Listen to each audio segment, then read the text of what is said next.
بسم اللہ الرحمن الرحیم۔ شروع اللہ کے نام سے جو بڑا مہربان نہایت رحم والا ہے۔ لقد أنزلنا إليكم كتابا فيه ذكركم أفلا تعقلون۔ بے شک ہم نے تمہاری طرف ایسی کتاب نازل فرمائی ہے جس میں تمہاری نصیحت کا سامان ہے، کیا تم عقل نہیں رکھتے؟ الصلاۃ والسلام علیک یا سیدی یا رسول اللہ وعلی آلک وصحابک یا حبیب اللہ۔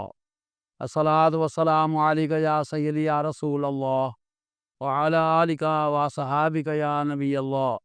الصلاۃ والسلام علیک یا سیدی یا رسول اللہ وعلی آلک وصحابک یا محمد رسول اللہ صلی اللہ علیہ وآلہ وسلم۔ الحمدللہ الحمدللہ الذی ہدانا لہذا وما كنا لنہتدی لولا ان ہدانا اللہ واشہد ان لا الہ الا اللہ واشہد ان محمدا عبدہ ورسولہ۔ اعوذ باللہ من الشیطان الرجیم، بسم اللہ الرحمن الرحیم۔ والفتنۃ اشد من القتل۔ دوستان محترم، السلام علیکم ورحمۃ اللہ وبرکاتہ۔ میرے دوستو، آپ سب جانتے ہیں کہ محرم الحرام کا مہینہ، اس کا وہ آغاز ہے اور آج پہلی تاریخ ہے۔ یہ جو پہلا اسلامی مہینہ ہے اور بے شمار انسانیت سوز واقعات کی وجہ سے اسلامی تاریخ میں خاصی اہمیت کا حامل ہے۔ اس مہینے کی پہلی تاریخ ایک عظیم انسان کی شہادت سے عبارت ہے۔ تاریخ اسلام میں انہیں فاروق اعظم کے نام سے جانا جاتا ہے۔ اس ہستی کی قدر و منزلت حدیث کی کتب میں جا بجا محبوب خدا صلی اللہ علیہ وسلم کی زبان مبارک سے بیان کی گئی۔ آج ہم اس ہستی کی ایک ایسی شان بیان کریں گے جو انہیں تمام اصحاب رسول صلی اللہ علیہ وسلم میں ممتاز کرتی ہے۔ قرآن پاک میں اللہ تبارک و تعالیٰ نے سورۃ البقرہ میں ارشاد فرمایا، 191 نمبر آیت ہے جو میں نے پہلے تلاوت کی، والفتنۃ اشد من القتل۔ اس کا ترجمہ ہے کہ فتنہ انگیزی تو قتل سے بھی زیادہ سخت جرم ہے۔ اس سے آپ کو یہ سمجھ جانا چاہیے فتنے کتنے خطرناک ہوتے ہیں اور ان کا سد باب کتنا ضروری ہوتا ہے۔ آپ یہ بھی کہیں گے دوستان محترم کہ بیان تو حضرت عمر رضی اللہ تعالیٰ عنہ کے بارے میں ہو رہا ہے اور یہ فتنے کا ذکر کہاں سے آ گیا؟ میرے عزیزو، یہ بے سبب نہیں ہے۔ حضرت عمر رضی اللہ تعالیٰ عنہ ہی وہ ہستی ہیں جن کے بارے میں سرور کائنات صلی اللہ علیہ وآلہ وسلم نے فرمایا، ھذا قلق الفتنہ، یہ شخص یعنی عمر رضی اللہ تعالیٰ عنہ دین اور امت کے خلاف اٹھنے والے فتنوں کو روکنے والا ہے۔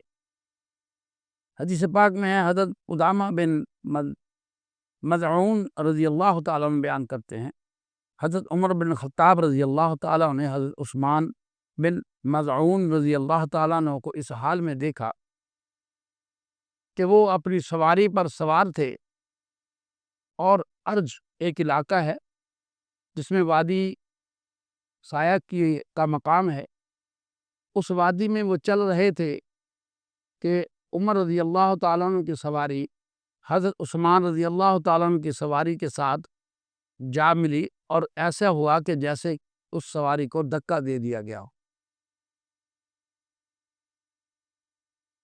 حضور نبی کریم صلی اللہ علیہ وسلم کی سواری قافلہ کے آگے آگے چل رہی تھی۔ حضرت عثمان رضی اللہ تعالیٰ نے کہا کہ اے فتنوں کو روکنے والے، تو نے مجھے تکلیف کیوں دی؟ اب وہ جو سواری نے آپ عثمان رضی اللہ تعالیٰ کی سواری کو دھکا دیا، وہ جان بوجھ کر نہیں، وہ اچانک ایسا ہو گیا۔ جب آپ نے یہ کہا تو انہوں نے جواباً کہا کہ اے ابو صاحب، اللہ تعالیٰ تمہاری مغفرت فرمائے، یہ کون سا نام ہے جو تم نے مجھے دیا ہے انہوں نے کہا خدا کی قسم میں وہ نہیں ہوں جس نے تمہیں یہ نام دیا ہے، بلکہ پیارے آقا صلی اللہ علیہ وسلم نے تمہیں یہ نام دیا ہے جو کہ آج اس لشکر کی قیادت فرما رہے ہیں۔ تو وہ فرماتے ہیں کہ ایک دن یعنی آپ رضی اللہ تعالیٰ عنہ ہمارے پاس سے گزر رہے تھے، جبکہ ہم تمام لوگ پیارے آقا صلی اللہ علیہ وسلم کی بارگاہ میں بیٹھے ہوئے تھے، تو آپ صلی اللہ علیہ وسلم نے اشارہ کر کے فرمایا کہ یہ شخص یعنی عمر رضی اللہ تعالیٰ عنہ دین اور امت کے خلاف اٹھنے والے تمام فتنوں کو روکنے والا ہے، اور فرمایا یہ تمہارے اور فتنوں کے درمیان ایک سختی سے بند کیا ہوا دروازہ ہے، اور جب تک یہ تمہارے درمیان زندہ ہے فتنہ تمہارے اندر داخل نہیں ہو سکتا۔ حضرت ابو ذر بخاری رضی اللہ تعالیٰ عنہ کہنے فرمایا کہ ایک دن میں نبی پاک صلی اللہ علیہ وسلم کی خدمت میں حاضر ہوا، آپ صلی اللہ علیہ وسلم تشریف فرما تھے اور کافی سارے لوگ آپ کے ارد گرد جمع تھے، بس میں ان کے پیچھے بیٹھ گیا تو پیارے آقا صلی اللہ علیہ وسلم نے فرمایا تمہیں اس وقت تک فتنہ نہیں پہنچ سکتا جب تک کہ یہ عمر رضی اللہ تعالیٰ عنہ تم میں موجود ہے۔ یہ خاص مقام پیارے عمر رضی اللہ تعالیٰ عنہ کو اللہ تبارک و تعالیٰ نے اپنے حبیب صلی اللہ علیہ وسلم کے صدقے عطا فرمایا۔ حضرت اسماء رضی اللہ تعالیٰ عنہ سے روایت ہے کہ مدینہ کے اعرابیوں میں سے ایک اعرابی اونٹ لے کر آیا، حضور پاک صلی اللہ علیہ وسلم کی خدمت میں حاضر ہوا تو حضور نبی کریم صلی اللہ علیہ وسلم نے اس سے وہ اونٹ خرید لیا۔ بس اس کے بعد وہ حضرت علی رضی اللہ تعالیٰ عنہ کو ملا تو انہوں نے اس سے دریافت کیا کہ تو کس لیے آیا تھا؟ اس نے جواب دیا کہ میں ایک اونٹ لے کر آیا تھا جو کہ پیارے آقا صلی اللہ علیہ وسلم نے مجھ سے خرید لیا ہے۔ حضرت علی رضی اللہ تعالیٰ نے دریافت فرمایا کہ تم نے نقد رقم کے بدلے میں اس کو فروخت کیا ہے یا آپ نے ان کو ادھار دیا ہے؟ اس نے جواب دیا کہ میں نے انہیں ادھار فروخت کیا ہے۔ اس واقعہ کو بڑے غور سے سننا، اس میں ایک اور بھی بات ہے جو میں بعد میں بتاؤں گا۔ حضرت علی رضی اللہ تعالیٰ عنہ نے اس سے کہا کہ واپس جاؤ اور آپ صلی اللہ علیہ وسلم سے دریافت کرو کہ یا رسول اللہ صلی اللہ علیہ وسلم اگر آپ کو کچھ ہو جائے تو میرا مال مجھے کون دے گا؟ اس کے بعد علی رضی اللہ تعالیٰ نے اس بندے سے کہا کہ جو بھی آپ صلی اللہ علیہ وسلم جواب دیں وہ مجھے آ کر بتانا۔ پیارے آقا صلی اللہ علیہ وسلم کی بارگاہ اقدس میں وہ بندہ پھر گیا، اس نے اپنا سوال دہرایا، یا رسول اللہ صلی اللہ علیہ وسلم اگر آپ کو کچھ ہو جاتا ہے تو میرا مال مجھے کون دے گا؟ تو آپ نے جواباً کہا کہ وہ ابو بکر دیں گے۔ جب وہ واپس آتا ہے پھر حضرت علی رضی اللہ تعالیٰ عنہ ان سے ملتے ہیں اور جواب پوچھتے ہیں تو انہوں نے کہا، اس بندے نے، کہ آپ صلی اللہ علیہ وسلم نے کہا کہ ابو بکر رضی اللہ تعالیٰ عنہ وہ مال دیں گے۔ اس حضرت علی رضی اللہ تعالیٰ نے اس شخص سے کہا کہ ایک دفعہ پھر جائے اور آپ سے پھر یہ سوال کریں کہ اگر ابو بکر کو کچھ ہو جاتا ہے تو پھر میرا مال کون مجھے لوٹائے گا؟ جب وہ واپس جاتا ہے اور آپ سے سوال کرتا ہے تو حضرت پیارے آقا صلی اللہ علیہ وسلم جواب دیتے ہیں کہ تجھے کیا ہو گیا ہے؟ میرے بعد عمر وہ مال لوٹائے گا۔ میرے دوستو، اس میں تھوڑا سا ایک اور بات کا اضافہ کرنا چاہتا ہوں۔ اب یہ بندہ وہی کہہ سکتا ہے جس کو یہ پتا ہے کہ میرے بعد ابو بکر بھی زندہ رہیں گے اور حضرت عمر بھی زندہ رہیں گے، کیونکہ پیارے آقا صلی اللہ علیہ وسلم کو اللہ نے غائب کا علم عطا فرمایا تھا۔ اسی وجہ سے آپ نے کہا کہ اگر مجھے کچھ ہو گیا تو میرے بعد ابو بکر، اگر ان کو کچھ ہو گیا تو حضرت عمر رضی اللہ تعالیٰ۔ میرے دوستو، جو لوگ یہ ایمان نہیں رکھتے وہ بڑی غلطی پر ہیں۔ پیارے آقا صلی اللہ علیہ وسلم جو بھی بات کہتے تھے وہ بغیر کسی وجہ کے نہیں کہتے تھے، اور جب تک اللہ کا امر نہیں ہوتا تھا وہ بات ہی نہیں کرتے تھے۔ اس میں یہ بات میں آپ کو بتانا چاہتا ہوں کہ آپ کا ایمان کامل ہونا چاہیے کہ ہمارے محبوب صلی اللہ علیہ وسلم کو اللہ نے غیب کا علم عطا فرمایا۔ اس کے اوپر میں نے آگے تقریر بھی کی ہے، بیان کیا ہے۔ اس میں ہم نے ثابت کر دیا ہے قرآن پاک سے کہ اللہ علم غیب کسی کو بھی عطا کر سکتا۔ تو چونکہ یہاں پر بات ہو رہی ہے شہادت کی حضرت عمر رضی اللہ تعالیٰ عنہ کو، اس لیے ہم اس کی طرف نہیں جائیں گے۔ ایک اور حدیث پاک بیان کرتا ہوں کہ حضرت ابی بن کعب رضی اللہ تعالیٰ عنہ سے روایت ہے کہ نبی اکرم صلی اللہ علیہ وسلم نے فرمایا، مجھے جبریل علیہ السلام نے بتایا ہے کہ اسلام عمر کی موت پر روئے گا۔ کتنی بڑی بات ہے۔ ان احادیث سے آپ کو یہ پتہ چلتا ہے کہ فاروق اعظم رضی اللہ تعالیٰ عنہ کی شہادت امت کے لیے کتنا بڑا سانحہ ہے۔ یہ ایسا شگاف ہے جو کبھی نہیں بھرے گا۔ آپ کی ذات وہ سختی سے بند دروازہ تھی جس سے فتنہ داخل نہیں ہو سکتا۔ اس دروازے کا ٹوٹنا امت کے لیے قیامت سے کم نہیں، کیونکہ رازدان رسول صلی اللہ علیہ وسلم حضرت حذیفہ رضی اللہ تعالیٰ عنہ بیان کرتے ہیں کہ حضور پر نور صلی اللہ علیہ وسلم نے بیان فرمایا کہ عمر کے بعد فتنوں کے خلاف یہ دروازہ کبھی بند نہ ہوگا۔ اور میرے دوستو، ایسا ہی ہوا، آج تک وہ دروازہ بند نہ ہو سکا، یہاں تک کہ فتنوں کا سرغنہ ابلیس، وہ بھی پیارے آقا صلی اللہ علیہ وسلم کے غلام عمر رضی اللہ تعالیٰ عنہ کے سامنے بے بس ہے۔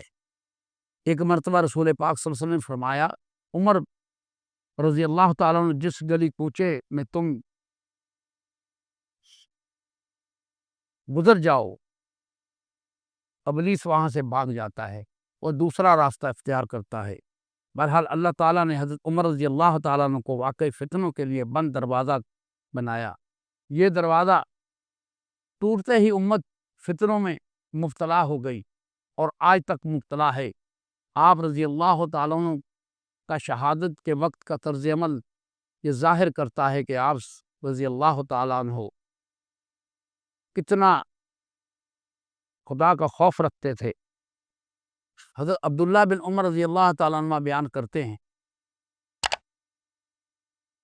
جب ابو لولو نے حضرت عمر رضی اللہ تعالیٰ عنہ پر وار کیا تو اس نے آپ پر 2 وار کیے۔ حضرت عمر رضی اللہ تعالیٰ عنہ نے یہ گمان کیا کہ شاید لوگوں کے بارے میں ان سے کوئی ایسی کوتاہی سرزد ہوئی ہے جو ان کے علم میں نہیں۔ انہوں نے حضرت عبداللہ بن عباس رضی اللہ تعالیٰ عنہ کو بلایا، اور حضرت عبداللہ بن عباس رضی اللہ تعالیٰ عنہ سے آپ بہت محبت کرتے تھے، انہیں اپنے قریب رکھتے تھے، ان کی بات سنا کرتے تھے۔ حضرت عمر رضی اللہ تعالیٰ عنہ نے فرمایا کہ میں یہ چاہتا ہوں کہ اس صورتحال کے بارے میں کچھ لوگوں کی رائے معلوم کروں۔ تو حضرت عبداللہ بن عباس رضی اللہ تعالیٰ عنہ وہاں سے نکلے، وہ کچھ لوگوں کے پاس سے گزرے، اور جن بھی لوگوں کے گروہ کے پاس سے گزرے وہ لوگ رو رہے تھے۔ حضرت عبداللہ بن عباس رضی اللہ تعالیٰ عنہ حضرت عمر رضی اللہ تعالیٰ عنہ کے پاس واپس آئے اور بولے، اے امیر المومنین، میں لوگوں کے جس بھی گروہ کے پاس سے گزرا ہوں وہ رو رہے ہیں، اور یوں جیسے انہوں نے اپنی کم سن اولاد کو آج کھو دیا ہے۔ حضرت عمر رضی اللہ تعالیٰ عنہ نے دریافت کیا کہ مجھے کس نے قتل کرنے کی کوشش کی ہے؟ آپ نے جواباً کہا، حضرت مغیرہ بن شعبہ رضی اللہ تعالیٰ عنہ کے غلام ابو لولو نے ایسا کیا ہے جو ماجوسی ہے۔ حضرت عبداللہ بن عباس رضی اللہ تعالیٰ عنہ بیان کرتے ہیں کہ تو میں نے حضرت عمر رضی اللہ تعالیٰ عنہ کے چہرے پر خوشی کے آثار دیکھے۔ آپ نے کہا، حمد اللہ تعالیٰ کے لیے مخصوص ہے جس نے کسی ایسے شخص کے حوالے سے مجھے آزمائش میں مبتلا نہیں کیا کہ جو لا الہ الا اللہ پڑھتا ہو۔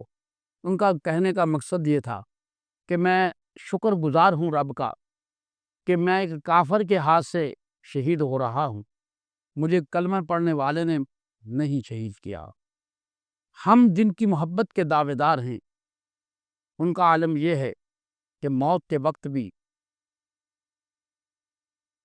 وہ جو سوچتے ہیں کہ کوئی کوتاہی تو نہیں ہو گئی، اور ہم یہ سوچتے ہیں کہ کلمہ پڑھ لیا، اب ہمیں آگے سوچنے کی ضرورت نہیں۔ کلمہ پڑھ لینے سے آپ ایک ایسے دائرے میں داخل ہو جاتے ہیں جس کی حدود و قیود کا خیال رکھنا بہت ضروری ہے۔ اگر ایسا نہ ہوا تو خیر اگر موت آ جاتی ہے اور اس وقت ہم معافی کا تقاضا کرتے ہیں تو اللہ اس وقت معاف نہیں کرتا، کیونکہ اللہ کہتا ہے کہ اب اس کو پتہ لگ گیا کہ یہ مرنے والا ہے۔ ہاں، اس سے پہلے پہلے اگر وہ اللہ سے رجوع کرتا ہے، توبہ کا معنی ہے رجوع کرنا، تو اللہ تبارک و تعالیٰ اس کو معاف کر دیتا ہے۔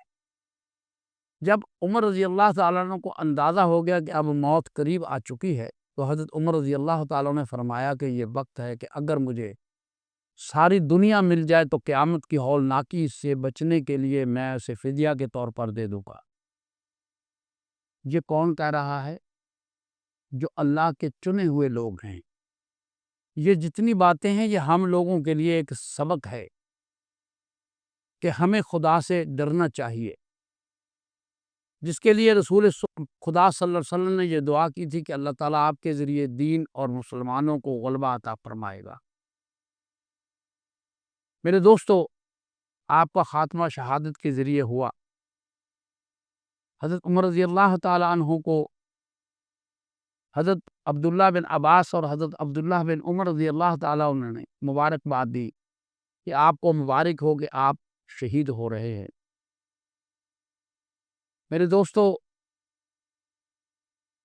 قیامت کے دن اللہ تبارک و تعالیٰ کے ہاں جب بندے پیش ہوں گے، ہر بندے نے اپنا حساب دینا، ایک ایک پل کا اور ایک ایک لمحے کا حساب دینا پڑے گا۔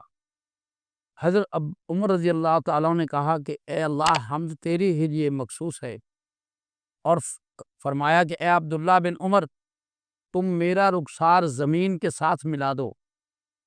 میں نے انہیں اپنی زانوں سے اپنی پنڈلی کی طرف کیا۔ حضرت عمر رضی اللہ تعالیٰ عنہ کے بیٹے حضرت عبداللہ بن عمر فرماتے ہیں تو انہوں نے کہا میرا رخسار زمین کے ساتھ ملاؤ، یہاں تک کہ انہوں نے اپنی داڑھی اور رخسار زمین پر رکھ دیا اور پھر بولے اے عمر تیرے لیے بربادی ہے، اے عمر تیری مانگ کے لیے بربادی ہے، اگر اللہ تمہیں معاف نہ کر دے، اللہ تمہاری مغفرت نہ کر دے۔ اس کے بعد آپ شہید ہو گئے۔ میرے دوستو، اللہ کا خوف ہر بندے کے دل میں ہونا چاہیے۔ حسن بصری کہتے ہیں کہ ان کے سامنے حضرت عمر رضی اللہ تعالیٰ عنہ کے طرز عمل کا ذکر کیا گیا جو ان کے انتقال کے وقت تھا۔ انتقال کے وقت جو انہیں اپنے پروردگار کا خوف تھا، تو انہوں نے فرمایا مومن اسی طرح ہوتا ہے کہ وہ بلائی اور شفقت کو جمع کرتا ہے، اور منافق برائی اور غلط فہمی کو جمع کرتا ہے۔